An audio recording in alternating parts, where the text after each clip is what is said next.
Hello વિદ્યાર્થી મિત્રો, welcome to Shahmeen education. તો આ વિડીયોમાં આપણે ધોરણ 5 સ્વાધ્યાયન પોથી ભાગ 3 તેમાં વિષય પર્યાવરણ એનો એકમ છે 7 પાણી સાથેના પ્રયોગો તેના પ્રશ્નોનું સોલ્યુશન કરીશું.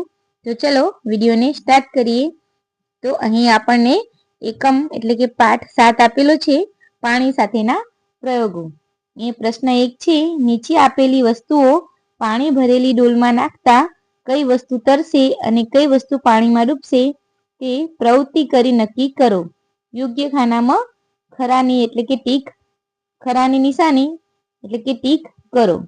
તો અહીંયા જુઓ, વસ્તુનું નામ છે કાંસકો, તો તે તરશે. દીવાસળી તો તરશે. બોટલનું ઢાંકણું તરશે. પેન્સિલ તરશે અને કાગળનો ડૂચો એ પણ પાણીમાં તરશે. પછી છે ખાંડ, તો પાણીમાં ડૂબશે. તેલનું ટીપું તો પાણીમાં તરશે. કાંકરો ડૂબશે. રબર ડૂબશે અને માપપટ્ટી પણ પાણીમાં ડૂબશે. હવે આગળ પ્રશ્ન નંબર 2 છે, તમારા અનુમાન નોંધો અને કારણ લખો. તો પહેલું છે, પાણી ભરેલ ડોલની સપાટી પર સ્ટીલની રકાબી મૂકતા તે તરે છે, કારણ કે રકાબીની સપાટી પર હવા હોવાના કારણે. બીજું છે, પાણીની સપાટી પર હોડી મૂકતા તે તરે છે, તો હોડી પાણી કરતા હળવી હોવાથી. ત્રીજું છે, પાણી ભરેલા પાત્રમાં લોખંડની ખીલી નાખતા તે ડૂબે છે, તો તે પાણી કરતા ભારે હોવાથી. ચોથું છે, પાણી ભરેલા પ્યાલામાં લાકડાની સળી નાખતા તે તરે છે, કેમ કે તે પાણી કરતા હળવી હોવાથી. પાંચમું છે, પાણી ભરેલી ડોલમાં સાબુ પડતા તે તો ડૂબે છે, કારણ કે તે પાણી કરતા ભારે હોવાથી. હવે અહીંયા પ્રશ્ન 3 આપેલો છે, નીચે આપેલી વસ્તુઓની યાદી જુઓ. જુદા જુદા પાત્રોમાં પાણી લઈને તે વસ્તુ તેમાં નાખી નોંધ કરો. તો જુઓ, વસ્તુનું નામ છે મીઠું. પાણીમાં ઓગળે છે તો હા, રંગ બદલાય છે ના, અને સ્વાદ કેવો લાગ્યો તો ખારો. બીજું છે ખાંડ. પાણીમાં ઓગળે છે તો હા, રંગ બદલાય છે ના, સ્વાદ ગળ્યો. ખાવાનો સોડા. પાણીમાં ઓગળે છે તો હા, રંગ બદલાય છે ના, સ્વાદ ખારો. લીંબુ. પાણીમાં ઓગળે છે તો હા, રંગ બદલાય છે ના, સ્વાદ ખાટો. હળદર. પાણીમાં ઓગળે છે તો હા, રંગ બદલાય છે હા, અને સ્વાદ તુરો. સાકર. પાણીમાં ઓગળે છે હા, રંગ બદલાય છે ના, સ્વાદ ગળ્યો. તેલ. પાણીમાં ઓગળે છે ના, રંગ બદલાય છે ના, તો તેનો સ્વાદ, અહીંયા સ્વાદમાં આપણે કશું લખવાનું નથી. આગળ છે મધ. તો પાણીમાં ઓગળે છે હા, રંગ બદલાય છે હા, સ્વાદ ગળ્યો. છાશ. પાણીમાં ઓગળે છે હા, રંગ બદલાય છે હા, સ્વાદ ખાટો. રેતી. પાણીમાં ઓગળે છે ના, રંગ બદલાય છે ના, સ્વાદ કશું નહીં, એમાં કશું નથી લખવાનું. આગળ છે માટી. પાણીમાં ઓગળે છે હા, રંગ બદલાય છે હા, તો સ્વાદ એનો પણ નથી લખવાનો. ઘઉંનો લોટ. ઘઉંનો લોટ. પાણીમાં ઓગળે છે તો હા, રંગ બદલાય છે તો હા, સ્વાદ કઈ નહીં. આગળ છે દૂધ. પાણીમાં ઓગળે છે હા, રંગ બદલાય છે હા, સ્વાદ કઈ નહીં. આગળ આપણે લખવાનું છે આપણી રીતે. તો ગોળ. પાણીમાં ઓગળે છે તો હા, રંગ બદલાય છે તો હા, અને સ્વાદ ગળ્યો.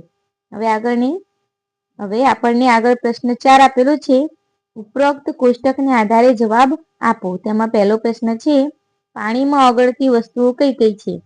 તો મીઠું, ખાંડ, સાકર, મધ, ગોળ, છાશ, દૂધ, ઘઉંનો લોટ વગેરે વસ્તુઓ પાણીમાં ઓગળી જાય. હવે આગળ બીજો પ્રશ્ન છે, કઈ કઈ વસ્તુઓ પાણીમાં ઓગળતા રંગ બદલાય છે? તો હળદર, મધ, ઘઉંનો લોટ, ગોળ, છાશ, દૂધ, માટી વગેરે વસ્તુઓ પાણીમાં ઓગળતા રંગ બદલાય છે. કઈ કઈ વસ્તુઓ પાણીમાં ઓગળતા પાણીનો સ્વાદ બદલાય છે? તો મીઠું, ખાંડ, સાકર, હળદર, ગોળ, છાશ વગેરે પાણીમાં ઓગળતા પાણીનો સ્વાદ બદલાય છે. ચોથો પ્રશ્ન છે, કઈ કઈ વસ્તુઓ પાણીમાં ઓગળતી નથી? તો તેલ, રેતી વગેરે વસ્તુઓ પાણીમાં ઓગળતી નથી. આગળ પાંચમો પ્રશ્ન છે, પાણીમાં ઓગળી હોય છતાં પાણીનો રંગ ન બદલાયો હોય તેવી વસ્તુઓ કઈ કઈ? તો મીઠું, ખાંડ, ખાવાનો સોડા, લીંબુ, સાકર, તેલ, રેતી વગેરે વસ્તુઓ પાણીમાં ઓગળતા રંગ બદલાતો નથી.